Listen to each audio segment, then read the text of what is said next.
সালাম আলাইকুম বন্ধুরা। সোনালি ধান মাঠ ভর্তি পাইকারি সে ধানগুলি এই কিছুদিনের ভিতরে কাটে নিয়ে যাবো কৃষকরা। সোনালি ধান এবার মাঠ ভর্তি হয়েছে, খুব সুন্দর ধান হয়েছে। তো তাহলে আসলাম, আপনার সাথে শেয়ার করলাম সোনালি ধান। এই ধানগুলি পাইকে যাচ্ছে, কিছুদিনের ভিতরে নিয়ে যাবো। ওই যে দূরে কাটতেছে কৃষকরা, কাটতেছে ধানগুলি, কিছু কিছু নিতেছে। এটা হলো সোনালি ধান বলে। এই সোনালি ধান ক্ষেতের কৃষকদের একমাত্র অবদান এই ধানের জমিতে।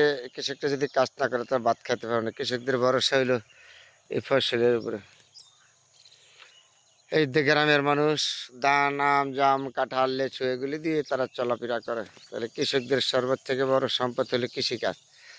এই কৃষিকাজ যদি কৃষকটা না করে তাহলে খাইতে পারবে না। আমরা তো শহরে বন্দরে থাকা মোটা ভাতের চিকন চিকন চাল খুঁজি, তাহলে তারা যে কত কষ্ট করে তৈরি করে এটা আর জানে না কৃষকদের।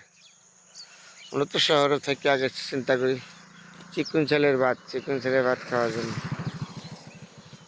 তাহলে কৃষকরা অনেক কষ্টের বিনিময়ে ফসলগুলি তৈরি করে, তারা দিন রাত পরিশ্রম করা মনে করা কত পরিশ্রম করে যে কৃষকরা এই ধানগুলি তৈরি করে।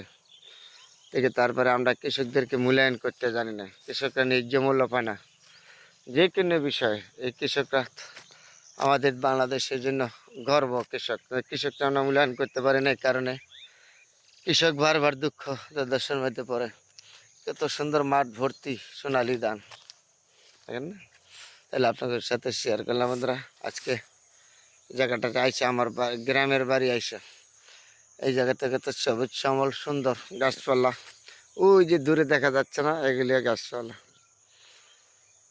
তারপরে আজকে শেয়ার করলাম আপনাদের সাথে আমার এই সোনালি ফসল মাঠ ভর্তি। কবিদের মুখের ভাষা, কত যে আশা, তাই সেই কৃষকদের আশা ভরসা হলো কৃষিকাজের উপরে। আমরা সেই কৃষকদেরকে কখনো মূল্যায়ন করতে পারি না করার কারণে কৃষকরা বারবার দুঃখ দুর্দশা আর মধ্যে পড়ে যায়। যে মূল্য পায় না কৃষকরা, উল্টাপাল্টার দাম সমাজে সব জিনিসের। এগুলি তৈরি করতে একটা ইউরিয়া সার লাগে, বিভিন্ন অটপিট লাগে, এগুলি কৃষকরা কিনতে প্রচুর দাম লাগে। তাই কৃষকরা ন্যায্য মূল্য আমাদেরকে দিব কোথায় থেকে? তারপরে কৃষকদের প্রতি আমাদের ভালোবাসা থাকবে, কৃষকদের প্রতি আমাদের ভালোবাসা রাখতে হবে। কৃষক ছাড়া আমাদের কোনো উপায় নাই। যখনই মনে করেন আপনার শহর বন্দরে যত বড় চাকরি করেন, বাত্তা খেতে হবে, তাহলে কৃষকটা তৈরি করে দিতে হবে। কৃষককে তৈরি না করে তাহলে খাবেন কোথা থেকে, তাই না? আর ধরে কৃষক ভাইদেরকে মূল্যায়ন করতে হবে আপনার আমার প্রতিটা মানুষের জন্য।